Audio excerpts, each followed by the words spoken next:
জড়িত ছিল না, কারণ কোটা আন্দোলন মূলত যে বৈষম্যের ব্যাপারটা ছিল, যদি সমতা প্রতিষ্ঠিত হতো তাহলে আসলে সমাজের সবগুলো সেক্টরে ধীরে ধীরে সমতা প্রতিষ্ঠিত হতো। আমরা দেখতে পাই যে একটা অংশে যদি সমতা আসে তখন ধীরে ধীরে অন্যান্য অংশেও সমতাগুলো ধীরে ধীরে আসতে শুরু করে, ঠিক যেমনটা দুর্নীতির ক্ষেত্রে বাংলাদেশের একটা সেক্টরে দুর্নীতি শুরু হয়েছিল রাজনীতির মাঠে, সেখান থেকে যতগুলো আমলাতান্ত্রিক জায়গা থেকে শুরু করে বিচার বিভাগ, শাসন বিভাগ, আইন বিভাগ, তাছাড়া অন্যান্য যতগুলো সেক্টর আছে বাংলাদেশ, সবগুলো ধীরে ধীরে দুর্নীতি দ্বারা কলুষিত হয়ে গিয়েছে। আমরা আশা করেছিলাম সমতার বিষয়টাও তেমন হবে, কিন্তু যাই হোক একটা অভ্যুত্থান ঘটে গিয়েছে। নতুন বাংলাদেশের ক্ষেত্রে আমরা এভাবে দেখছি যে আন্দোলনের আসলে প্রথম পর্যায়টা শেষ হয়েছে। যতদিন দেশের মানুষ চাইবে আমরা ততদিন সংস্কার কার্যক্রমের মধ্যে থাকবো। আমার আগে দুজন খুব বিজ্ঞ ব্যক্তি বেশ কিছু মূল্যবান কথা বলে গিয়েছেন।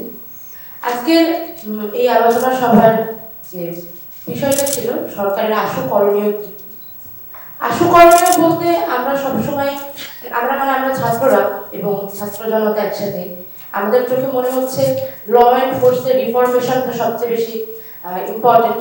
এই মুহূর্তে বাংলাদেশে ওই জায়গাটা ঠিক করার সবার আগে দরকার। যদি 24 ঘন্টার মধ্যে ঠিক করা সম্ভব হয় তাহলে যেন 25 ঘন্টায় না যায়।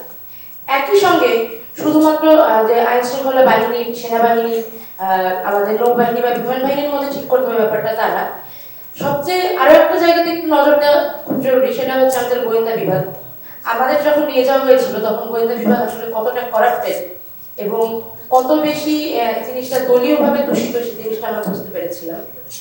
এই যে আয়নাঘরের ঘটনা তো আপনারা সবাই জানেন, আয়নাঘর ভেঙে ফেলার একটা প্রস্তাবও কেউ কেউ নাগরিক সমাজের মধ্যে থেকে আমরা শুনতে পাচ্ছি।